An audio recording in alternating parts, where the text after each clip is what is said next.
So good afternoon all. Let us start costing today.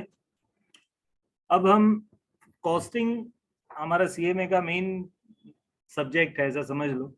तो you are known for the costing in future, है ना। आगे जाके आप लोगों को लोग कॉस्टिंग की वजह से जानेंगे। तो आज हम शुरू करेंगे कॉस्ट के बारे में। वैसे कॉस्ट के बारे में फाउंडेशन वाले बच्चे थोड़ा पढ़े हैं, है ना, फाउंडेशन में। और बीकॉम वाले तो पूरे सेकेंड ईयर बीकॉम में cost accounting and management accounting ऐसे दो सब्जेक्ट यूनिट सेमेस्टर 3 में और सेमेस्टर 4 में पढ़े। उसमें कॉस्ट अकाउंटिंग में आपने मटेरियल, लेबर, ओवरहेड्स, बराबर, ये सब चैप्टर्स, कॉस्ट शीट वगैरह पढ़ा था, जॉब बैच यूनिट जैसा कुछ था। एंड मैनेजमेंट अकाउंटिंग वाले में standard costing, marginal costing, budgetary control, even activity based costing, ये सब आपने पढ़ा। अब हम इधर क्या पढ़ेंगे इस बार, ग्रुप 1 में कॉस्टिंग में क्या आता है, बराबर है। तो वो मैं आपको बताना चाहता हूं कि भाई ग्रुप 1 जो है उसके अंदर कॉस्टिंग सब्जेक्ट के अंदर कौन कौन से टॉपिक्स हैं। तो सबसे पहले हम देख लेते हैं कि क्या है। अब इसमें ना ज्यादा इंटरेस्ट ये बीकॉम वालों को होगा।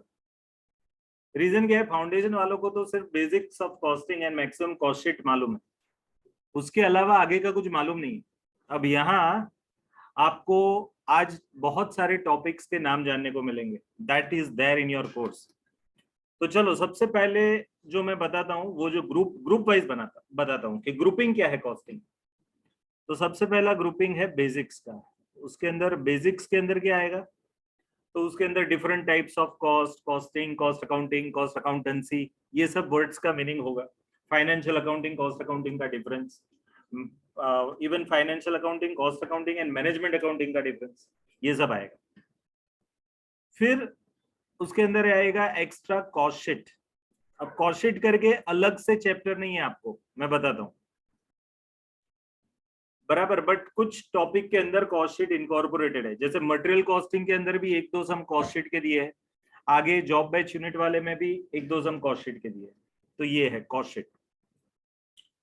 तीसरा जो टॉपिक है जो इसके साथ जुड़ा है उसको बोला जाता है job batch and unit costing.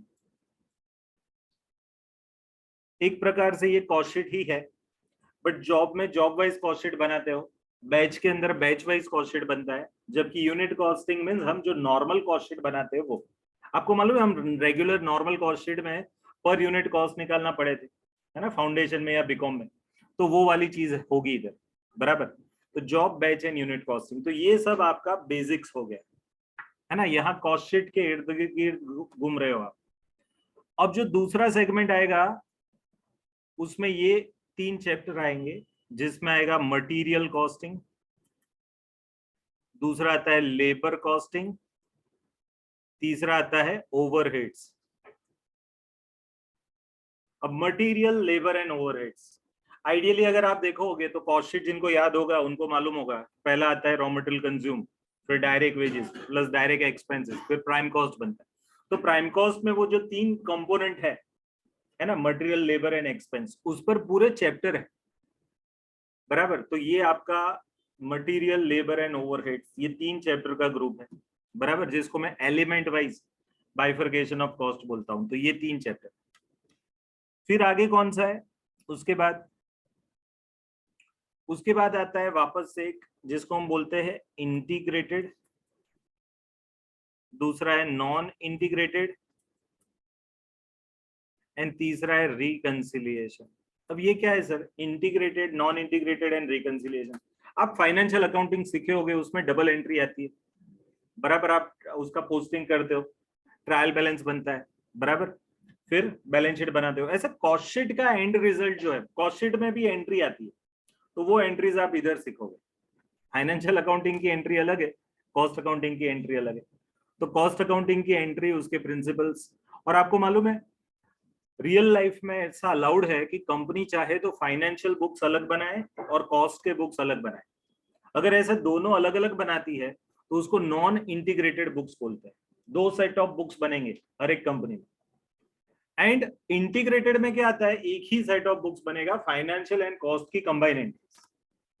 तो ये भी अलाउड है रियल लाइफ में, बराबर। तो ये है integrated and non integrated accounting, साथ साथ में रिकंसिलिएशन। उसके बाद आता है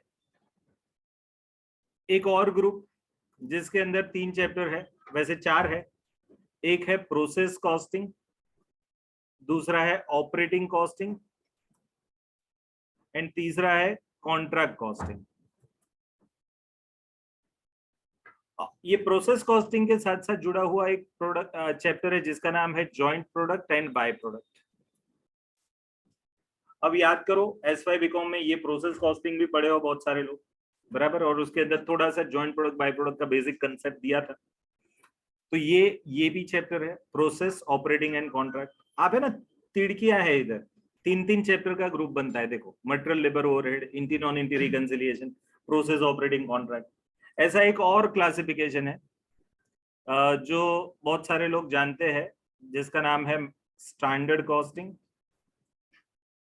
marginal costing and budgetary control. अब ये budgetary control, standard costing and marginal costing, ये यहाँ बहुत छोटे लेवल पे है। यही चीज जो पुराना सिलेबस है, पुराना मीन्स अभी जो चल रहा है, वो आपकी एंट्री जिसमें है वो सिलेबस 2016, जो आपका रजिस्ट्रेशन जिस सिलेबस में अभी हो रहा है वो, उसके अंदर ये 3 चैप्टर का वेटेज 10 मार्क का है, मीन्स 30 मार्क का वेटेज है इतने का, और बाकी का इतना मिला के 70 मार्क का वेटेज। अभी इसमें इंडिविजुअल वेटेज नहीं है कि ये चैप्टर का इतना इतना इतना, बट ये 3 चैप्टर का 30 मार्क का है, ये पक्का है, और बाकी का ये। तो आइडियली देखो चैप्टर कितने होते हैं, तो 1 2 3 ये, 1 2 3 ये। अब इसको तो मैं एक ही मानता हूं, दूसरा ये, फिर 1 2 3 ये, 1 2 3 ये, बराबर। तो इतना बनेगा। अब है ना, इसको मैं अलग ना मानूं और एक मानूं तो भाई 2, क्योंकि अल्टीमेटली कॉस्ट शीट ही है, जॉब कॉस्ट में भी कॉस्ट शीट आएगी, बैच कॉस्ट में भी कॉस्ट शीट आएगी। तो इतने चैप्टर्स है आपके, दिस इज योर कोर्स, बराबर। अब एग्जामिनेशन पैटर्न मैंने आपको अभी लॉ में बताया था, वैसे ही स्टाइल की पैटर्न रहेगी। क्या रहेगा? पहला क्वेश्चन जो है वो आपका कैसा रहेगा? 20 मार्क के एमसीक्यू, है ना। Segment A 20 marks MCQ, segment B 20 marks short questions. अब शॉर्ट क्वेश्चन में 2 चीजें आएगी, थ्योरी प्लस प्रैक्टिकल। 2 मार्क में शायद टाइपिंग भी आ जाए कुछ चीजों में, डेफिनेशन पूछी हो, डायरेक्ट कोई कंसेप्ट पूछा हो, एजम्पशंस पूछे हो, एंड 2 मार्क में शायद एग्जाम्पल भी आ जाए, बराबर। एग्जाम्पल जो आएगा वो आपको अलग से सप्लीमेंट्री में लिखना है। आज अभी ब्रेक में कोई बच्चे ने मेरे को पूछा कि सर कुछ ऐसा गाइडलाइन है इधर की आपको ब्लैक पेन से लिखना है या ब्लू पेन से लिखना है? सीए के अंदर ऐसा गाइडलाइन है कि ब्लैक पेन से लिखो, तो इधर हमको ब्लू पेन से लिखना है, वो याद रखना। अगर आप सप्लीमेंट्री में कुछ लिख रहे हो तो हम लोगों को ब्लू पेन अलाउड है, बराबर है। चलो, तो ये यूज करना है। फिर सेगमेंट नंबर सी, कितने मार्क का? 48 मार्क का। 12 मार्क्स के कितने होंगे? 6 क्वेश्चन, बट उसमें से लिखने कितने हैं? अल्टीमेटली ये 6 में से लिखने कितने हैं? 4। तो इसका 48 मार्क का वेटेज। इसके अंदर क्या आएगा? दोनों, theory plus practical. Segment D आएगा लास्ट, बराबर। कितने मार्क का? 12 मार्क का। इसमें क्या आएगा? केस स्टडी आएगा। केस स्टडी मोस्टली प्रैक्टिकल होता है, बट सर इसमें कॉस्टिंग में केस स्टडी कैसे बनाएंगे? तो सिंगल क्वेश्चन के अंदर they can have 2 to 3 chapters. एक ही टाइप के क्वेश्चन के अंदर 2 से 3 चैप्टर, जैसे कि budgetary control and standard costing का कॉम्बिनेशन करके कोई एग्जाम्पल पूछ सकते हैं। फिर तो मटेरियल एंड लेबर के वेरिएंसेस एक साथ पूछ सकते हैं। मटेरियल का अलग वेरिएंस है, स्टैंडर्ड कॉस्टिंग में लेबर का अलग है, दोनों को साथ रख के पूछ सकते हैं। फिर आपको शायद ऐसा भी दे कि कुछ ट्रांजैक्शंस दे, उसकी कॉस्टिंग की डबल एंट्री पूछे और उसका अकाउंट बनाने का पूछे, जो इंटीग्रेटेड नॉन इंटीग्रेटेड में आता है। फिर कोई एग्जांपल में आपको प्रोसेस कॉस्टिंग पूछे और उसमें ही एक्सटेंशन दे दे जॉइंट प्रोडक्ट और बाय प्रोडक्ट का। जैसी क्रिएटिविटी होगी टीचर की वैसे बनेगा। और है ना, मेरा पर्सनल ऐसा मानना है कि 2 years और 3 years down to the line हमारा इंस्टीट्यूट ये जो पार्ट डी है ना उसका वेटेज बढ़ाएगा, क्योंकि इंटरनेशनल सिनेरियो ऐसा चल रहा है। वर्ल्ड में आप CIMA दैट इज लंदन का कॉस्ट अकाउंटिंग कोर्स, या फिर CPA जो US का चार्टर्ड अकाउंटिंग कोर्स, या फिर आप हमारा क्या कनाडा का CA, या फिर ऑस्ट्रेलियन CPA, ये सभी कोर्सेज अगर आप देखोगे ना, इवन अमेरिका का ICFI कोर्स, ये सभी कोर्स के अंदर ज्यादातर अब क्या पूछा जाता है, केस स्टडी पूछा जाता है। और केस स्टडी भी कैसे 25-25 मार्क के, 50-50 मार्क के केस स्टडी होते उधर। हमने अभी 12 मार्क से शुरू किया है, मेरे को लगता है कि लेटर ऑन ये बढ़ के 25 मार्क तक जाएगा, है ना। हम लोगों को इंटरनेशनल लेवल पे आपको कॉम्पिटेंट बनाना है। फाइनेंशियल मैनेजमेंट जैसे सब्जेक्ट के अंदर तो 2-3 चैप्टर मिक्स कर सकते हैं। सपोज आपको एक सिचुएशन दे के आपको एक प्रपोजल आया है, ये कंपनी आपको बाय करनी है नहीं करनी है ना, कैपिटल बजटिंग प्रपोजल। अब उसमें वो कंपनी को बाय करने के लिए उसके इनफ्लोज आउटफ्लोज दिए है, तो आपको NPV ढूंढना पड़ेगा, फिर कुछ रेशियोज पूछेंगे तो वो रेशियोज ढूंढना पड़ेगा, बराबर। तो एक ही क्वेश्चन के अंदर ऐसी सब चीजें, time value of money, discounting, compounding, बराबर, कैपिटल बजटिंग की NPV IRR टेक्निक, बराबर, और उसके साथ साथ आपको दूसरे कुछ टॉपिक्स। अब उसके अंदर डिस्काउंट रेट लेना पड़ता है, तो डिस्काउंट रेट के लिए आपको weighted average cost of capital, तो कॉस्ट ऑफ कैपिटल की डिटेल्स भी डाल देंगे अंदर। तो एटलीस्ट बीकॉम वाले समझ सकते हैं, अभी शायद फाउंडेशन वाले नहीं समझेंगे, बट टेंशन मत करो, लेटर ऑन ये सब चीजें आपको पढ़नी ही पड़नी। बट आप समझो कि ऐसे कॉम्बिनेशंस पॉसिबल थे, बराबर है। तो ये आगे जाके आपका फ्यूचर। देखो एक चीज है, ये थियोरी पढ़ते हो आप, बराबर, रियल लाइफ में क्या आता है, ये थियोरी। कोई क्लाइंट आपको ऐसा क्वेश्चन बना के लेके आएगा कि सर जवाब दे दो इसका, ऐसा नहीं होता है। आता है सीधा सिचुएशन, बोलता है कि सर ऐसी सिचुएशन में क्या करने का।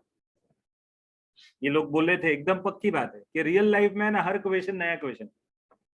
यहाँ तो क्या है कि हम जो पढ़ाते हैं उसी रेंज के अंदर क्वेश्चन बनते हैं, जबकि उधर मीन्स एग्जामिनेशन के अलावा रियल लाइफ में जाओगे प्रैक्टिस में तो ऐसा नहीं होगा। तो that is why we have to be prepared, बराबर। तो मेंटली एक्सेप्ट कीजिए ये चीज को कि ऐसी सिचुएशन फ्यूचर में बनेगी, अभी ऐसा है, बराबर। हमको मालूम नहीं है कि दिसंबर तक ऐसा रहे, प्लस माइनस हो, चेंज हो, but this is the established system from last 2 attempts, बराबर। तो इसको अभी हम बेस मानेंगे और आगे बढ़े। चलो, तो ये एग्जामिनेशन पैटर्न हो गई, ये कोर्स हो गया आपका। अब इसके अंदर सर ये सब थियोरी है या प्रैक्टिकल? हर एक चैप्टर प्रैक्टिकल चैप्टर है, और हर एक चैप्टर के अंदर कुछ पोर्शन थियोरी आएगी। हर एक चैप्टर कैसा है, प्रैक्टिकल चैप्टर है, और हर एक चैप्टर के अंदर कुछ ना कुछ पोर्शन थियोरी आएगी। थियोरी कैसे, for example material costing chapter में चालू करूंगा तो उसके अंदर अलग अलग थियोरी कंसेप्ट आएंगे, बट साथ साथ में कुछ प्रैक्टिकल एग्जांपल्स के कंसेप्ट भी आएंगे। सिमिलरली लेबर कॉस्टिंग में ऐसा होगा, ओवरहेड्स में ऐसा होगा, सभी चैप्टर में। तो सर क्या ज्यादा करे, तो मैं आपको बताऊंगा कि कौन से चैप्टर में कौन सी चीजें रिपीटेडली पूछी जाती। मैं आपको एक उदाहरण देता हूं, जैसे कि ये रहा हमारा मटेरियल कॉस्टिंग का पैम्पलेट। अब इसके अंदर मैंने टॉपिक्स तो लिखे हैं सब, ये आगे थियोरी लिखी है, फिर पीछे एग्जाम्पल्स है सब, बट है ना लास्ट में मैंने इंस्टीट्यूट ने जो एग्जाम्पल्स पूछे हैं, थियोरी पूछी है, उसका लिस्ट भी दिया है। आप देखिएगा इधर,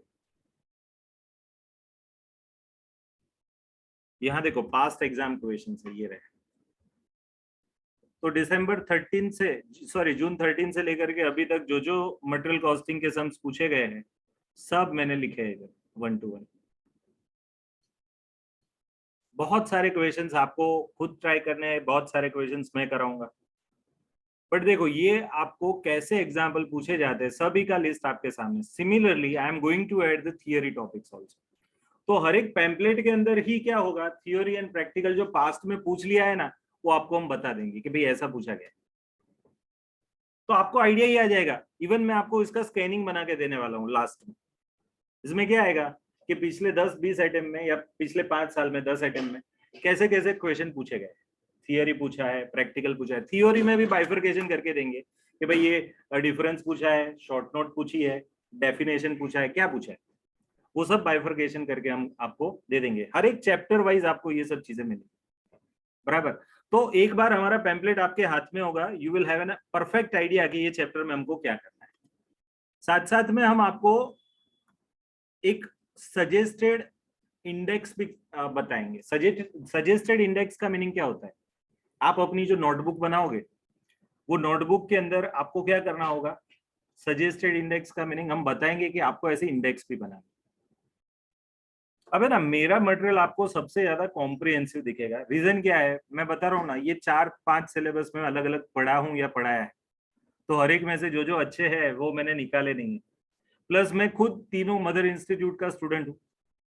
खुद मैं सीए में तो हूँ, बट सीए फाइनल में अभी लास्ट 4 पेपर बाकी है, सीएस फाइनल में लास्ट 6 पेपर बाकी है। बट अब क्या, पिछले 10 साल से ये मैंने पढ़ाई छोड़ दी, ठीक है। अभी पढ़ाना हमने शुरू किया, शादी हुई, बच्चा हुआ ना, उसके बाद पढ़ा, ये सब पढ़ना छोड़ दिया। तो मैं तीनों मदर इंस्टीट्यूट का स्टूडेंट हूँ और तीनों में पढ़ाता हूँ। इधर तो सीए में हम पढ़ाते ही है 2009 से, 2017 से 19 के बीच में एमएम शाह में हमने 3 साल पढ़ाया, बराबर। वहां चार्टर्ड अकाउंटेंसी कोर्स में पूरा इंटरमीडिएट मैंने और मेरे पार्टनर ने लिया था।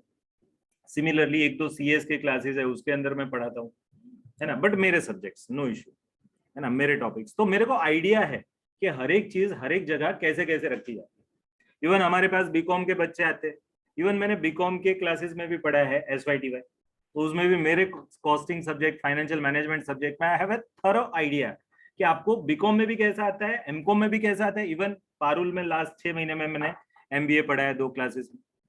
तो आई हैव एन आइडिया कि सभी जगह हमारे सब्जेक्ट कैसे रखे जाते हैं, कैसे पूछे जाते हैं। तो आपको है ना, मैं वो एग्जैक्टली पिक्चर दे दूंगा और आपको उस हिसाब से रेडी करूंगा, ठीक है। आपको क्या करना है, simply you have to follow the instruction. कल की लास्ट बात मैंने बताई थी ना, वो हमेशा याद रखना, follow the professionals instruction rather than compounders instruction, है ना। तो प्रोफेशनल इंस्ट्रक्शन को फॉलो कीजिएगा, ये आपको बेस्ट हेल्पफुल रहेगा। तो चलो शुरू करते हैं। सबसे पहले कॉस्टिंग का बेसिक मैं शुरू करता हूँ। अब बेसिक्स में यहाँ ये चैप्टर्स का आइडिया दिया और ये एग्जामिनेशन पेपर स्टाइल की बात की।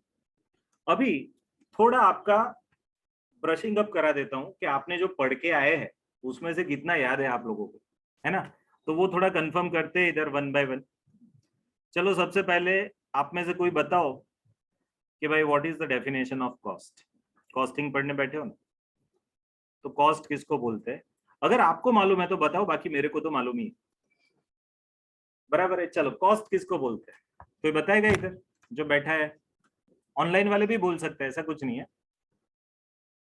कॉस्ट का डेफिनेशन कोई बताएगा? The total cost of material, labor and overheads which is totally involved in making a particular product is called as cost of that product. तो कोई भी प्रोडक्ट बनाने के लिए मटेरियल, लेबर एंड ओवरहेड का जो खर्चा है उसको कॉस्ट बोलते हैं, ऐसा किसी ने बताया? किसने बताया बेटा? आपका नाम? गायत्री। गायत्री। सो गायत्री स्टेटेड दैट कोई भी प्रोडक्ट बनाने के लिए material and labour and overheads के खर्चे के टोटल को हम कॉस्ट बोलते हैं। आप ग्रेजुएशन बेस्ड हो, बीकॉम बेस्ड हो या फाउंडेशन बेस्ड हो Gayatri? Foundation based. Foundation based, okay. तो आई थिंक फाउंडेशन बेस्ड में तो ये चारों शब्दों को डिटेल में आपने पढ़ा था, cost, costing, cost accounting and cost accountancy. ये चारों शब्दों में डिफरेंस बहुत है। आप जो बोल रहे हो ना, वो एक तरह से हम बोल सकते हैं, मीन साइंस के स्टूडेंट को मैं ऐसा बोल सकता हूँ, ये जो आपने डेफिनेशन दी ना कि भाई कॉस्ट किसको बोलते हैं, तो भाई कोई चीज बनानी हो तो वो बनाने के लिए जो मटेरियल यूज होगा, लेबर का खर्चा होगा और ओवरहेड्स होंगे, उसका टोटल को हम कॉस्ट बोलते हैं। ये तो हम बोल सकते हैं, बट वो साइंस वाला मान लेगा। हमारे कॉमर्स वालों को तो एग्जैक्ट चाहिए, क्यों? क्योंकि अब तो हमारे मेन फील्ड में तो exactly what is the definition of cost. By the way definition का मीनिंग समझ लो। डेफिनेशन का मीनिंग डिफाइन करना, मीन्स उसके मीनिंग में आप चेंजेस नहीं कर सकते। डेफिनेशन का मीनिंग क्या है, ऐसे डिफाइन करते हो कि फिर कोई क्वेश्चन ही ना रहे, है ना, उसके रिलेटेड। तो चलो कॉस्ट का ऐसा कोई परफेक्ट डेफिनेशन जानता है क्या? एग्जैक्ट डेफिनेशन मैं ऐसा बोलता हूं कि आप ट्राई कीजिए, जरूरी नहीं कि आपको आता हो, बट आपको जो मालूम हो वो सही हो, ऐसा भी पॉसिबल है ना। मोस्टली सभी को कॉस्ट के बारे में बेसिक मालूम है, बट अभी 3-4 फंडामेंटल क्वेश्चन पूछूंगा ना, तो आपको आइडिया आ जाएगा कि कितना मालूम है और कितना पक्का मालूम है। चलो कॉस्ट के बारे में और कोई बताएगा? है ना। और देखो बोलने में ना डर नहीं, सर मेरा गलत पड़ेगा तो क्या फर्क पड़ा, है ना। बहुत बार हम बहुत सारी चीजें बहुत साल के बाद सीखते हैं।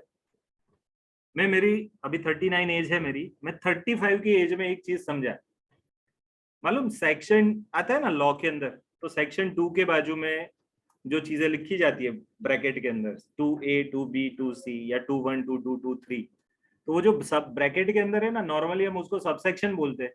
मेरे को 35 की एज में मालूम पड़ा कि जो जेनरिक सेक्शन है डेफिनेशन वाला सेक्शन 2, उसके सब पार्ट को है ना हम क्लॉज बोलते हैं। I learned at the age of 35 when the most learned faculty of direct tax in India, Mr.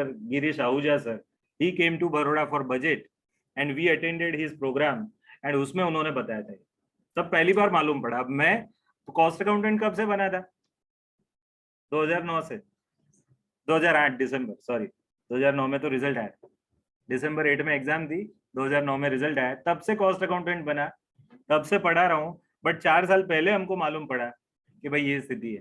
तो ऐसा क्या होता है कि हमको भी क्यों नहीं मालूम था सर, हमने जिनसे पढ़ा उनको नहीं मालूम था, प्रॉब्लम ये है। और आप लोग तो कितने लकी हो, आप में से कोई 17-18 साल का भी होगा, 21 साल का भी होगा, आपको ये एज में मालूम पड़ जाता है कि सेक्शन 2 के सब पार्ट को हम क्लॉज बोलते हैं। रीजन क्या है, वो जेनरिक सेक्शन है।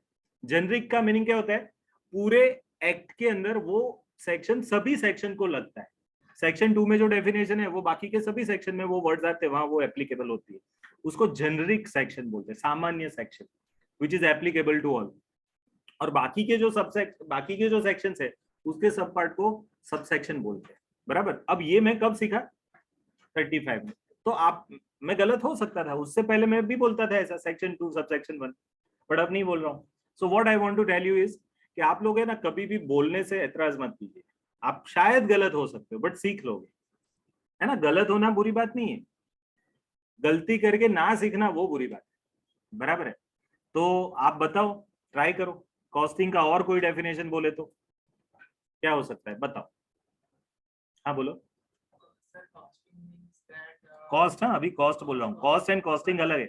Cost means that the expenses are incurred or attributable the specific article product activity. Okay और शॉर्ट में ऐसा ही बोल सकते हैं एक्चुअल प्रोडक्ट। ओके, मैं अब एग्जैक्ट डेफिनेशन बोलता हूँ, देखिएगा बहुत इसको खींचने की जरूरत नहीं है, बट मैं एग्जैक्टली बताता हूँ। इसकी डेफिनेशन बहुत पक्की है, मेरे पास जो स्टूडेंट फाउंडेशन या इंटर पढ़े उनको मालूम होगा। Resources expanded for an objective, and ये ऑब्जेक्टिव होते हैं दो, गुड्स के या सर्विसेज के, और गुड्स के अंदर फर्दर दो आता है, ट्रेडिंग एंड मैन्युफैक्चरिंग। तो आपके ये ऑब्जेक्टिव के लिए आपने जो एक्सपेंड किया, एक्सपेंड का मीनिंग क्या होता है, सेक्रीफाइस करना, यूज करना, यूटिलाइज करना, किसको, रिसोर्सेज को। कौन कौन से रिसोर्सेज, 4M रिसोर्सेज में आते हैं। एक आता है money, material, man and machine. तो आप अपने मनी को, मटेरियल को, मैन दैट इज वर्कर्स को, लेबर को, या फिर मशीन दैट इज ओवरहेड्स को खर्च करते हो आपके कोई ऑब्जेक्टिव के लिए, तब उसको हम क्या बोलते हैं, कॉस्ट बोलते हैं। ये डेफिनेशन एग्जैक्ट, और ये यूनिवर्सल। आप CIMA लंदन पढ़ लो, हमारा CMA इंस्टीट्यूट का डेफिनेशन निकाल दो, उसका मीनिंग ये निकले। मैं एग्जैक्ट वर्ड्स में नहीं जाता हूँ, अगेन मैं बोल रहा हूँ, मैं क्रैम नहीं कर पाता, बट मेरे को क्रक्स मालूम पड़ जाता है। इसके अलावा का मीनिंग निकाल के दिखाओ, पॉसिबल ही नहीं। कॉस्ट का ये मीनिंग है, एस्टैब्लिश्ड मीनिंग, पूरे वर्ल्ड में यही मीनिंग है। अल्टीमेट कंक्लूजन ये, डेकोरेशन कुछ भी कर लो आप, डेफिनेशन कुछ भी बना लो, हम ये पहले रखेंगे वो पहले रखेंगे, कोई फर्क नहीं पड़ता, अल्टीमेट कंक्लूजन ये आएगा क्या, resources expanded for an objective. आपका ऑब्जेक्टिव क्या होता है, हम बिजनेस की बात कर रहे तो हमारा मैन्युफैक्चरिंग, या फिर सर या ट्रेडिंग अगर आप गुड्स में डील करते हो, एंड अगर आप सर्विस में डील करते हो तो सर्विस प्रोवाइडिंग। तो ये आपके बिजनेस ऑब्जेक्टिव के लिए आपने क्या रिसोर्सेज खर्च किए, उसको हम क्या बोलते हैं, कॉस्ट, बराबर है। तो ये कॉस्ट बोलते हैं। क्लियर है, बेसिक डेफिनेशन मैंने क्लियर की आपकी, कॉस्ट किसको बोलते हैं, इसको कॉस्ट बोलते हैं। अब है ना, आपने पढ़ा होगा कॉस्ट के प्रकार को, टाइप्स ऑफ कॉस्ट, ऐसा पढ़ा था?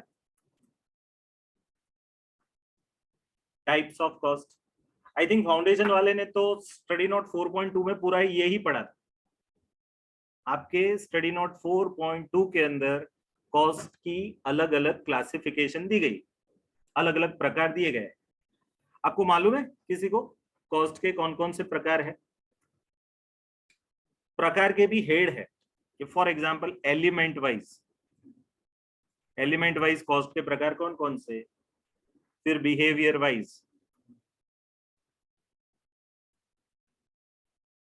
वाइज कॉस्ट के प्रकार कौन कौन से, फिर नॉर्मलिटी के हिसाब से कॉस्ट के प्रकार कौन कौन से, फिर कंट्रोलेबिलिटी के हिसाब से कॉस्ट के प्रकार कौन कौन से, फिर फंक्शन के हिसाब से कॉस्ट के प्रकार कौन कौन से, फिर ट्रेसेबिलिटी के हिसाब से। याद आ रहा है थोड़ा मैं जो बोल रहा हूं? प्रकार कौन कौन से, फिर रिलेवेंसी के अप्रोच से, रिलेवेंसी के एंगल से कॉस्ट के प्रकार कौन कौन से। मैं आपको बताऊं हर एक का बाइफरकेशन। एलिमेंट के हिसाब से कौन कौन से मालूम? Material, labour and expense. Behaviour के हिसाब से fixed, variable, semi variable. Traceability के हिसाब से डायरेक्ट, इनडायरेक्ट। नॉर्मलिटी के हिसाब से नॉर्मल, एबनॉर्मल। याद है? कंट्रोलेबिलिटी के हिसाब से कंट्रोलेबल, नॉन कंट्रोलेबल। रिलेवेंसी के हिसाब से रिलेवेंट, इररिलेवेंट। फिर फंक्शन के हिसाब से production function, admin function, selling function, distribution function, research function and development function. तो ये फंक्शन वाइज कॉस्ट के क्लासिफिकेशन है, बराबर है। अब ये सब मैं क्यों डिस्कस कर रहा हूँ सर? ये पहला चैप्टर आप बेसिक पढ़ा रहे हो? नहीं, मैं मेरे मेन टॉपिक के अंदर आ रहा हूँ। अभी कॉस्टिंग के अंदर हम धीरे धीरे एंटर हो रहे हैं। तो सबसे पहले हमने कॉस्ट समझा। कॉस्ट किसको बोलते हैं? Resources expanded for an objective. Cost के अभी प्रकार देख रहे हैं, ये अलग अलग प्रकार है। अब ये पढ़ाना क्यों जरूरी है मेरे को?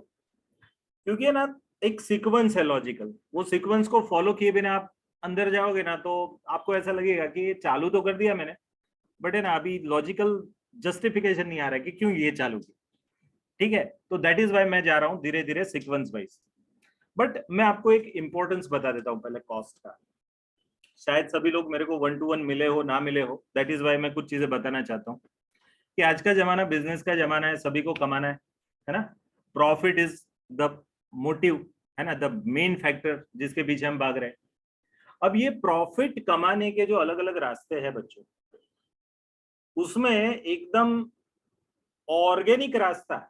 ऑर्गेनिक का मीनिंग क्या होता है आपको मालूम है? Organic food and unorganic food. Organic means एकदम विदाउट केमिकल यूज होता है, उसको ऑर्गेनिक फूड बोलते हैं। तो ऐसा ऑर्गेनिक रास्ता है वो है ना कॉस्ट रिडक्शन है। प्रॉफिट कमाने का ऑर्गेनिक रास्ता है कॉस्ट रिडक्शन। ऑर्गेनिक का मीनिंग क्या? इन हाउस है, कोई एक्स्ट्रा एफर्ट की जरूरत नहीं। आप समझो, उसके लिए ना तो कोई नई चीजों को बसाने की जरूरत है, जस्ट टैलेंटेड पर्सन को आप हायर करो या फिर खुद टैलेंटेड बनो और चालू करो। ठीक है, इन हाउस है। बाकी आप सोचो, सपोज मेरे को प्रॉफिट बढ़ाना है, आजकल चलो पेप्सी और कोका कोला, उसको प्रॉफिट बढ़ाना है, क्या करेंगे? तो ज्यादा से ज्यादा उसकी बॉटल बिके वो ट्राई करेंगे, that is quantity increase is one of the way. दूसरा रास्ता क्या है कि वो प्राइस बढ़ा दे, that is the second way. But आप मेरे को बताओ, आज के कंपटीशन के जमाने में जहां फियर्स कंपटीशन हो, वहां क्वांटिटी बढ़ाना मींस एक गजब डिफिकल्ट टास्क है। अब क्वांटिटी बढ़ाने के लिए चलो ना सर एक्सपेंशन कर लेते हैं। अब पूछो जिन्होंने एक्सपेंशन किया है कि कितना सक्सेसफुल है। कर तो लेते हैं लोग, चलो 15 जगह पे एक साथ स्टॉल आपने खोल दिए, बट है ना फिर वहां का फिक्स खर्चा, वहां का एम्प्लॉय का खर्चा, वहां का ओवरहेड्स कैसे निकलेगा? आपका मार्जिन तो थोड़ा ही है। अब ये अजय वाला, अभी देखो आपको मालूम है अजय कोल्ड कॉफी मिलता है और बर्गर मिलता है, 25 से 40 रुपए की रेंज में सब कुछ मिलता है। आप देखो हर एक एरिया में दिखेंगे, बहुत हैवी और मैं बोल सकता हूँ एग्रेसिव एक्सपांशन। और सच में बोलो तो एक्सपांशन नहीं है वो, उसने क्या किया, एक नया मॉडल चालू किया, उसने ना फ्रेंचाइजी देना चालू किया कि भाई लो फ्रेंचाइजी, तेरे को खोलना है तू खोल, इसको खोलना है ये खोल। अब जिसकी खुद की दुकान है, भाड़े पे नहीं जा रही है, उतना ज्यादा भाड़ा नहीं मिल रहा है, तो वो दुकान खोल के बैठ गया, चल लगा देते हैं, फिक्स खर्चा ये तो बचा, एक दो वर्कर को बुला देंगे, उसको ट्रेनिंग दे देंगे वो लोग, और कुछ प्रॉफिट शेयरिंग में हिस्सा होगा उनका, आपको पूरी टेक्नोलॉजी सिखा देंगे और आप बेचोगे, बराबर। बट है ना, यहाँ मार्जिन कम है। हमारी भाषा में बोले तो जो लोग कॉस्टिंग की लैंग्वेज समझते हैं, तो सेलिंग प्राइस में से वेरिएबल कॉस्ट माइनस करो ना तो कंट्रीब्यूशन आता है। जो मार्जिनल कॉस्टिंग पढ़ के आए हैं उनको बता, शायद जो अभी फाउंडेशन से सीधे आए हैं उनको शायद नहीं मालूम होगा, क्योंकि ये मार्जिनल कॉस्टिंग वाले चैप्टर में आता है। बट सेलिंग प्राइस में से एक खर्चा, दो खर्चे होते हैं ना, वेरिएबल एंड फिक्स्ड, उसमें से सिर्फ वेरिएबल खर्चा एक बार हटा दिया तो जो मिलता है उसको हम बोलते हैं कॉन्ट्रीब्यूशन। अब है ना, यहाँ कॉन्ट्रीब्यूशन कम है क्योंकि सेलिंग प्राइस कम, तो ये है ना ज्यादा मार्जिन वाले धंधे नहीं है, it is not a big margin business. यहाँ क्या है, क्वांटिटी बेस्ड जाता है। अब 25 रुपए में बर्गर दिया, दूसरे वाले 70 में देते हैं, तो लोग है ना इधर आएंगे, दो खाएंगे, क्वांटिटी बढ़ेगी तो भी 50 में हो जाएगा। Are you getting? बट ये क्वांटिटी कब बढ़ती है, जब क्वांटिटी के कंज्यूमर्स हो। तो ये लोग नॉर्मली जहाँ कॉलेज के लड़के लड़कियां ज्यादा होते हैं ना, वहां ये खोलते, देखो, और जहाँ बिजनेस ऑफिसेज होती है वहां खोलते हैं। क्यों? क्योंकि वहां लोग रेगुलरली आएंगे, कुछ ना कुछ चाय नाश्ते के लिए निकलेंगे, उस टाइम खाएंगे।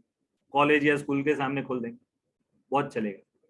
मेरे को ये समझाना है कि क्वांटिटी बढ़ाना it is a tough task. कितने लोगों को मैंने चालू करके बिजनेस मस्त चालू किया, एक्सपांड किया, ऐसा करके देखा, बंद होते हुए भी देखा। बरका देवी आइसक्रीम, आप देखो पहले सभी जगह दिख रहा था, अभी कितनी जगह दिख रहा है? बरका देवी कितनी जगह दिख रहा है? देखो कम दिख रहा है, बहुत कम। I am telling you. क्यों ऐसा सर? फिक्स कॉस्ट रिकवर नहीं हो रही, ठीक है। तो expansion is a tough part, तो क्वांटिटी बढ़ाना टफ पार्ट है, आई एम टेलिंग यू। दूसरा है सेलिंग प्राइस, सॉरी दूसरा मैंने बताया कि सेलिंग प्राइस बढ़ाओ। अब सेलिंग प्राइस आज के जमाने में बढ़ाओ और फियर्स कंपटीशन हो, तो आप इनडायरेक्टली है ना अपने कॉम्पिटिटर को हेल्प करते हो, सेलिंग प्राइस बढ़ा। हाँ बट क्वालिटी तो अलग चीज है, वो मास पे डिपेंड करता है ना। कुछ लोगों को क्वालिटी वाला चाहिए, है ना। पानी पूरी भी वो है ना मिनरल वाटर की खाए, नहीं पानी पूरी का शौक है बट ऐसी वैसी जगह पे नहीं खाता, लारी पे तो मैं खाता ही नहीं हूँ, है ना, मिनरल वाटर वाली खाता हूँ। अब आपको वो मिनरल वाटर दिख रहा है बट बटाका नहीं दिख रहा है, वो बटाका कहाँ से लाते हैं, है ना। मैं खेडूत पुत्र हूँ, गर्व से बोलता हूँ, बट मैं बताऊं ये पानी पूरी वाले है ना बटाका सबसे सस्ता लाते हैं। अगर बाहर जाके अगर पानी पूरी खानी ही है ना, तो एक मेंटालिटी से जाओ कि मैं तो मेरा एंटीबॉडी बढ़ाने के लिए पानी पूरी खाता हूँ, है ना, क्योंकि बुरा से बुरा पानी, बुरा से बुरा बटाका, बुरा से बुरा चना आएगा और मेरे शरीर में जाएगा, एंटीबॉडी क्रिएट हो, है ना। ये पर्पज से पानी पूरी खाते हो तो खाओ। बाकी अगर आप क्वालिटी के एंगल से कोई भी जगह पे जाओ, बड़ौदा की XYZ जगह बता दो, मैं बताता हूँ कि वहाँ क्वालिटी के नाम पे फूड में सबसे ज्यादा तकलीफ है। जितना महंगा ना उतना बुरा क्वालिटी, आई एम टेलिंग। जहां भी गर्म चीजें मिले ना वहां खा लो, भले वो लारी हो या कुछ भी हो, आपके सामने बना रहा हो ना वहां खाओ। बाकी हेल्थ के एंगल से जाओगे तो बहुत लोचे। जो खेडूत लास्ट कैटेगरी में बेचता है ना, वो बढ़ा के बाय करते हैं लोग। हम लोग बल्क में अच्छा सामान बेचते हैं, फिर जो कम बुरी क्वालिटी का है ना वो सेकंड में बेचते हैं, और उसमें भी 3-4 पुराना हो जाए, काले ग्रीन ऐसे बटाके होते हैं, काने पड़े हैं उस पे, उनको तो क्या भाव देने का ना, स्टीम दे दो खत्म, बराबर। तो मैं बता रहा हूँ एंजॉय करो लाइफ को, बट बहुत ज्यादा ऐसा फूड स्पेसिफिक हो जाओगे ना तो तकलीफ हो जाएगी, है ना। एंटीबॉडी बनता है, मैं तो ऐसी मेंटेलिटी में रखता हूँ, कोई टेंशन नहीं। चलो ठीक है।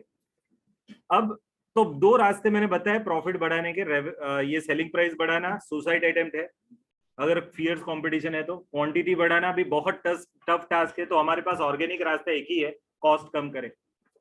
कैसे हो सकती है सर? तो मैं एक बेसिक बताता हूँ, कॉस्टिंग कम करने का एक बेसिक रास्ता आपको भी आज के दिन में बता देता हूँ। आप अपने घर पे अप्लाई करो, नेक्स्ट महीने से 20% कॉस्ट कम हो जाएगी। आप है ना आपके घर के कॉस्ट के हेड गिनो कि भाई कितने कितने खर्चे होते हैं। चलो आज का होमवर्क है आप सभी, मेरे को मिनिमम 80 आइटम्स हर एक के पास चाहिए।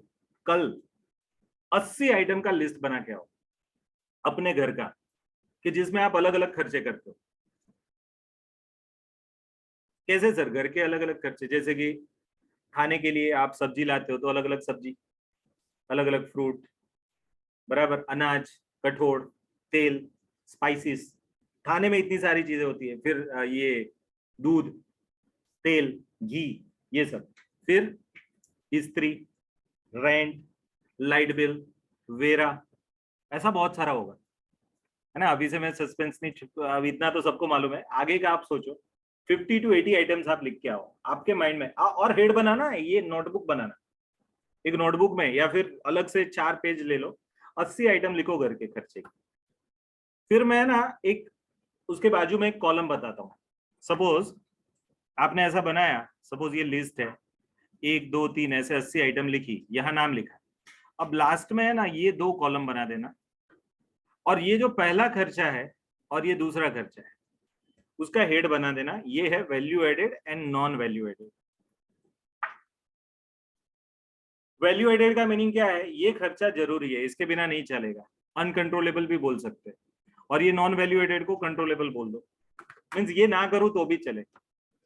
आप है ना लिस्ट बनाओ 80 आइटम का 1 महीने तक। हाँ, कल तो लिस्ट बना के आना है। फिर एक से बाजू में ना 1 से 30, 1 2 3 4 5 6 7 ऐसे, अगर एक्सेल में बनाओ तो बेस्ट। 30 दिन तक का लिस्ट बना दो। ये 1 से 80 खर्चे हो गए, और यहाँ क्या, लेफ्ट टू राइट आप जाओ, और यहाँ डे 1 2 3 4 5 80 खर्चे। चलो आज शाक भाजी में कितना हुआ यहाँ लिख दो, यहाँ दूध में कितना हुआ यहाँ लिख दो, दूसरे दिन में दूध में हुआ इतना लिख दो। लिखते जाओ लिखते जाओ, 30 दिनों तक ये मेंटेन करो। एंड फिर लास्ट में ये सभी खर्चों में कौन सा वैल्यू एडेड था, कौन सा नॉन वैल्यू एडेड था, ऐसा एक कॉलम बना दो। तो ऐसे आइडियली आपको 33 कॉलम बनाने पड़ेंगे। एक पर्टिकुलर सीक्वेंस नंबर 1 2 3, फिर पर्टिकुलर्स, फिर 30 डेज, तो 32 हो गए, and value added, non value added, तो 34 कॉलम बना दो आप, और 30 दिन तक आप ये करो। मैं बताना चाहता हूं, आप मंथ एंड में आप खुद ही डिसाइड कर लोगे ये साले खर्चे मैंने ज्यादा कर लिए। और ये है ना, ये जो खर्चे का लिस्ट है वो पर्सन स्पेसिफिक लिखना है ना। सपोज 2 भाई बहन हो तो दोनों अलग अलग बनाए। घर का कॉमन लिख दो ना सर, ऐसा नहीं होगा। 6 आदमी का आपको मालूम ही नहीं होगा किसने कितना खर्चा किया रोज। आप अपना लिखना, आपकी मम्मी को भी देना, मम्मी ऐसा तू बना, पापा को भी देना, आप बनाओ। फिर है ना सभी की कंबाइन एक एक्सेल शीट बनाना, आपको मालूम पड़ेगा महीने का खर्चा, और खुद ही मालूम पड़ जाएगा कि कितना नॉन वैल्यू एडेड। और नॉन वैल्यू एडेड को सिर्फ बंद कर दो बस, या फिर उसकी क्वांटिटी को कम कर दो। मैं बता रहा हूँ आपका 20% खर्चा कम हो जाएगा। बट आपके पास है ना रिकॉर्ड ही नहीं कि मैं इतना खर्चा करता हूँ, और उसकी वजह से मालूम ही नहीं पड़ता मंथ एंड में, यार 20,000 तक पूरा दे गया, पप्पा 50,000 मुझे था पूरा दे गया, केम बस घर खर्च। ओहो, तो घर खर्च को आपने लिखा ही नहीं है ना। कॉस्टिंग वाले पक्के बनिए होते, समझ लो। आपका सरनेम कुछ भी हो, मेंटालिटी अब यही रखनी, क्या खर्चे का हिसाब करो, खर्चे का हिसाब करो, और जहां पॉसिबल है ना अवॉइड करो। जो भी खर्चे को चाहो आप जितना पॉसिबल है अवॉइड करो। और दूसरा एक स्लोगन मेरा याद रखना, लाइफ में ना फिक्स खर्चे कम रखो। सर फिक्स खर्चे और फिक्स इन्वेस्टमेंट में फर्क है ना सर। ईएमआई करा है तो बंद करा दो, ईएमआई खर्चे में जाता है अगर वो खर्चे का ईएमआई है तो, बराबर। बट सपोज उसके सामने एसआईपी करा है आपने इन्वेस्टमेंट के लिए, तो वो तो इन्वेस्टमेंट है, वो खर्चा नहीं है। बट है ना फिक्स खर्चे बंद कर दो, कम कर दो। आप मेरे को पूछोगे सर आपका फिक्स खर्चा क्या है? सर मेरा 0 फिक्स खर्चा है। 0 फिक्स खर्चा मीन्स क्या है? मेरे 0 मीन्स बहुत निग्लिजिबल, एकदम 0 भी नहीं बोल सकता हूँ, क्योंकि मेरा खुद का क्लास है उधर अलंकार में, और उधर एक आंटी आते हैं कचरा पोतू के लिए, 500 रुपये वो ले जाते हैं। दूसरे टॉयलेट वाले आंटी आते हैं, वो टॉयलेट क्लीन करते, 300 ये ले जाते, और मेंटेनेंस का कुछ 500-700 है। तो ऐसा 1000-1500 है मेरा फिक्स खर्चा। उसके अलावा का आप मेरे को पूछो आपका फिक्स खर्चा क्या है सर? कोई लोन बोन चलता है आपका? तो हाँ चलता है, बट इन्वेस्टमेंट वाला लोन है, खर्चे वाला लोन नहीं है। इन्वेस्टमेंट वाला मीन्स वो रुपए में डाल डाल के अल्टीमेटली एसेट खड़ी कर रहा हूँ, नहीं कि खर्चा। तो सर कार का इन्वेस्टमेंट बोला जाएगा, कार को तो मैं खर्चे में ही गिनता हूँ। मैं बताऊं सबसे वर्स्ट डिसीजन है महंगी कार लेना। कुछ लोगों को शौक होगा बट सबसे वर्स्ट डिसीजन है। मैं प्रूव करके दूंगा एक दिन आपको, टाइम एक बार मस्ती से बैठेंगे, मैं आपको बताऊंगा कार या घर बाय करना ये मूर्खामी भरा निर्णय है, ये प्रूव करके दूंगा। आपके पास खुद का घर है तो आप दूसरा मत खरीदो, बहुत अच्छे लकी हो। एंड अगर खुद की कार है तो चलाओ जितना चलती है। फिर नया लेने का तो कौन सा लेने का, पुराना नया लेने का। सर ये क्या बोल रहे हो? अगर कॉस्टिंग का एंगल आपको मेंटेन करना है ना तो मैं बोल रहा हूँ एकदम सही बोल रहा हूँ। कैलकुलेशन के साथ बैठूंगा आपको, मैं गारंटी के साथ बता रहा हूँ कि मैं जो बोलूंगा ना वो आप मान लोगे, है ना। मेरे पास स्टेटिस्टिक होंगे, डेटा होंगे उसके बेस पे, बराबर। तो चलो अभी हम शुरू करते हैं। कल का होमवर्क याद रखना, 80 खर्चों के हेड, 50 से 80 हेड बनाने। एटलीस्ट लिस्ट बना के लेके आओ, आपको आइडिया आएगा कि आप इतने इतने खर्चे करते हो। और ये लिस्ट बना के समय अपने पेरेंट्स को भी साथ रखना, अपने घर के सभी मेंबर्स को बोलना कि सर आज हमारे है ना सर है कॉस्ट अकाउंटेंट, उन्होंने बताया कि घर के सब खर्चों का लिस्ट करने का है, तो आप बताओ, सभी के इनपुट्स आएंगे, करो एक बार। चलो तो यस, अब हम टॉपिक के अंदर एंटर होते हैं। मैं सब्जेक्ट के अंदर ले आया, कॉस्ट के मीनिंग समझाए, कॉस्ट के प्रकार। अब ये कॉस्ट के प्रकार को भी समझाना आएगा। अब इसमें मैं कुछ रिलेवेंट पोर्शन आपको समझाता हूँ। आप जो कॉस्ट शीट बनाते हो ना, कॉस्ट शीट आपको आइडिया है? कॉस्ट शीट सभी लोग कॉस्ट शीट सीख के तो बैठे ही है, एटलीस्ट फाउंडेशन वाले। फॉर्मेट मालूम है कॉस्ट शीट क्या आता है कॉस्ट शीट के अंदर? तो एक आता है रॉ मटेरियल कंज्यूम्ड, जिसमें opening stock plus purchase related expenses minus closing stock minus purchase return minus cell of scrap of raw material, ये सब आता है। फिर आता है डायरेक्ट वेजेस, फिर आता है डायरेक्ट एक्सपेंसेस। ये तीन का टोटल है, उसको हम क्या बोलते हैं? Prime cost. फिर उसके अंदर फैक्ट्री ओवरहेड्स ऐड करते हैं, फिर plus minus WIP, opening closing WIP adjust करते हैं। फिर जो आता है उसको हम क्या बोलते हैं? फैक्ट्री कॉस्ट या फिर वर्क्स कॉस्ट। प्रोडक्शन कॉस्ट मत बोलना है, कॉस्ट ऑफ प्रोडक्शन भी मत बोलना, ठीक है? क्यों? क्योंकि एडमिन ओवरहेड ऐड करते हैं इसके अंदर। फिर जो बनता है उसका नाम क्या है? Cost of production. फिर क्या आता है? कॉस्ट ऑफ प्रोडक्शन में हम क्या ऐड करते हैं? Opening closing finish goods plus minus. तो अब जो बनता है उसको हम क्या बोलते हैं? Cost of goods sold. ये कॉस्ट ऑफ प्रोडक्शन में सिर्फ मैं ओपनिंग गुड्स ऐड करूं ना तो उसको बोलते हैं cost of goods available for sale. फिर से cost of production, suppose 1000 unit बना दिए मैंने ये पीरियड में, तो उसका ये कॉस्ट ऑफ प्रोडक्शन है। अब मेरे पास 50 यूनिट ओपनिंग स्टॉक है फिनिश गुड्स का, तो 1000 प्लस 50, अब मेरे पास कितने आ गए? 1050। तो इसको हम क्या बोलेंगे? Goods available for sale. और उसका जो भी खर्चा आता है उसको बोलेंगे cost of goods available for sale.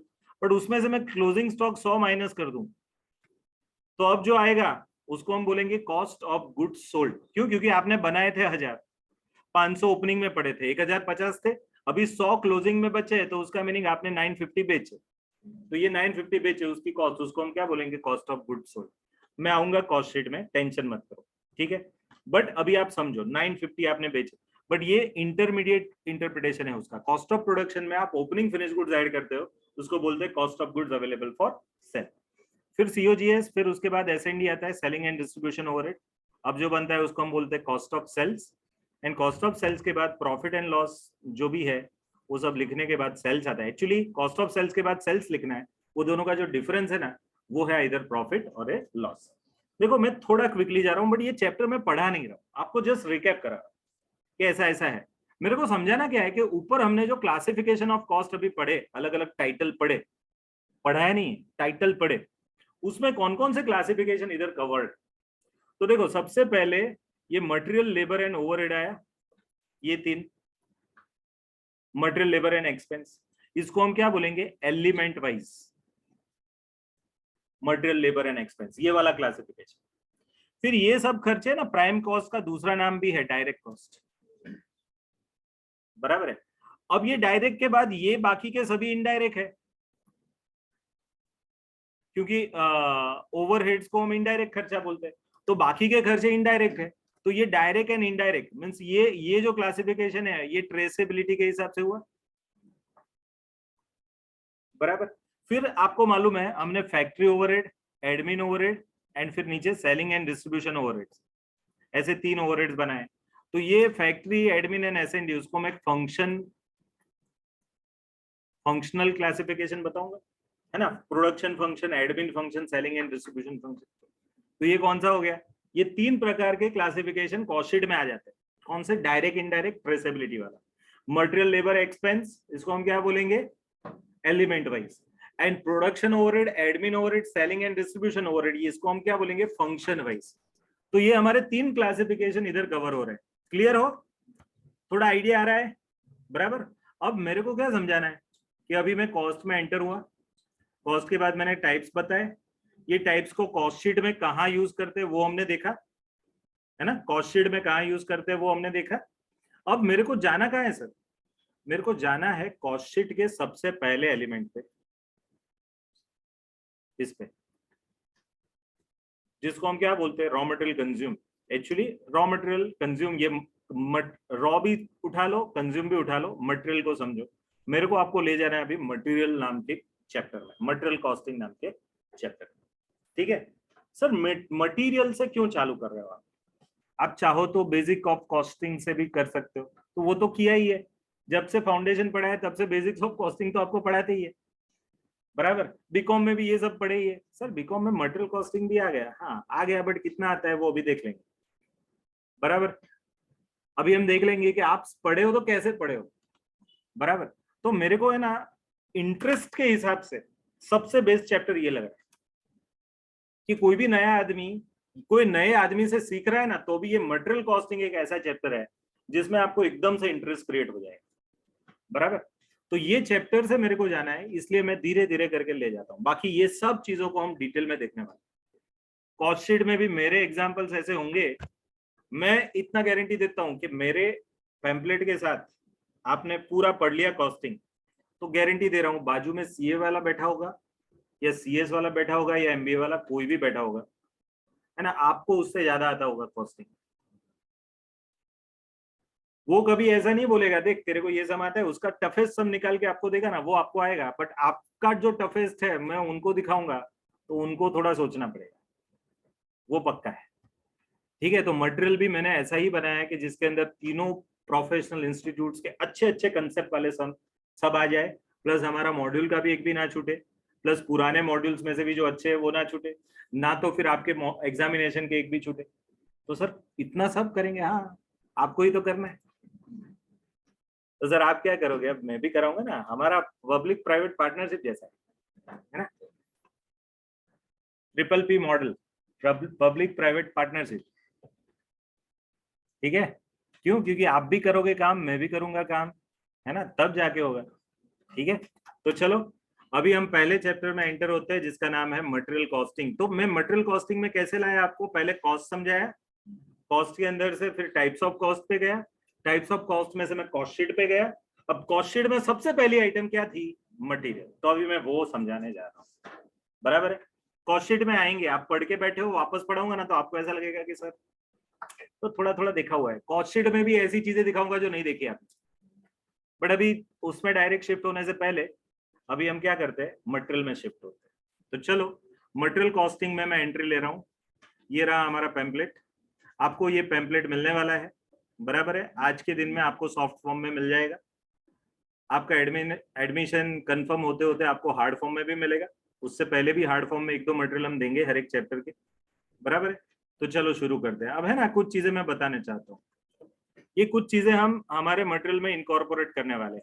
जैसे कि ये रिवाइज का सिंबल मिलेगा, जिस क्वेश्चन के बाजू में, जिस एग्जाम्पल के बाजू में, जिस थियरी कंटेंट के बाजू में जब रिवाइज लिखा मिले ना, आप समझ लो कि ये टॉपिक आपको एग्जाम के अगले दिन रिवाइज करना, पक्का। दूसरा होमवर्क, ये मच्छर तो बहुत मिलेगा, है ना, ये मच्छर बहुत मिलेगा, बहुत सम आपको होमवर्क में करना है। सर होमवर्क मीन्स क्या सर? इधर क्लास में मैं आपको सम दूं ना, वो भी होमवर्क मेरे सामने करो, और आप घर पे करोगे वो भी होमवर्क।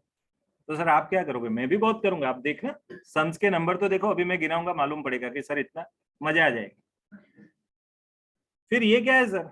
ये एक आदमी ऐसा म्यूजिक का कुछ सिंबल लेके बैठा है, इसमें हमें ना आपको एक्सप्लेन करेंगे, जैसे म्यूजिक वाला नहीं ऐसा गाता है ऐसा ऐसा, ऐसा हम सम के बारे में बता देंगे आपको, ये ऐसा है ऐसा ऐसा ऐसा है। फिर क्या आपको करना है, तो बताऊंगा, पूरा समझा दूंगा, है ना। पहले हम कोई कंसेप्ट में पढ़ेंगे, पूरा कंसेप्ट समझ लेंगे, बेसिक सम्स 1 2 3 उसकी सभी वैरायटी देख लेंगे। उसके बाद ये मॉडल चालू होगा, इसमें है ना सीए के सम को पकड़ेंगे, सीएस वालों को पकड़ेंगे, है ना। सभी में क्या क्या एक्स्ट्रा रखा है वो सब देखेंगे, और उसमें आपको ही करना है, समझाऊंगा पूरा मैं। पोस्टमार्टम इधर हो जाएगा, फिर आपको लिखना है। फिर क्या है, ये हाथी क्या है, ये हाथी वाले सम आपको है ना हाथी जैसा बनाएंगे, है ना, मजबूत बनाएंगे। तो इसमें कुछ सम्स ऐसे होंगे कि जिसमें आपको प्रैक्टिस करनी है, बराबर हमारे सामने करनी है ना। कभी नहीं वो पीटी टीचर या ऐसा बोलते चल मेरे सामने 50 दंड लगा, नहीं सर नहीं हो रहा है, नहीं लगाना पड़ेंगे। 10-10 के सेट बना, बल चल 5 दंड 5 बार कर, बट 50 कर। तो ऐसा है ना, हमको ये हाथी बनाना है आपको, तो उसके लिए आपको क्या करेंगे, ऐसे सम्स देंगे, इधर कराएंगे, बराबर है। सर ये वाला म्यूजिक और ये हाथी में फर्क क्या है, म्यूजिक में है ना मेरे को समझाना जरूरी है, ये वाले में क्या कंसेप्ट समझा दिया आप कर सकते हो साथ। तो ये प्योरली एक प्रकार से क्लास वर्क है, और ये समझाने के बाद किए जाने वाला क्लास वर्क, और ये सीधा सीधा होमवर्क है, और ये सबसे इंपॉर्टेंट है, बराबर। ऐसा बाइफर्केशन आपको मिलेगा हर एक का। तो चलो अब आगे बढ़ता हूं मैं। पहले मटेरियल कॉस्टिंग में, अब ये जो मैंने थियोरी वगैरह लिखी है ना, वो ऐसी है कि आपको पास्ट में पूछी गई, अच्छी अच्छी थियोरी है, अच्छी अच्छी जगह से मैंने ढूंढ के रखी है, बट अभी मैं उस पर नहीं जाता, अभी मैं मेरे हिसाब से जाऊंगा, बराबर। पैम्पलेट तो एंड में आएगा, है ना, बाद में आएगा, पहले मैं मेरे हिसाब से जाता हूँ टॉपिक के अंदर, बराबर। तो चलो एवरीवन स्टार्ट विथ मी। अभी हम ऑफिशियली पढ़ना शुरू करते हैं। भाई कहाँ गया पैम्पलेट में, गुम हो गया।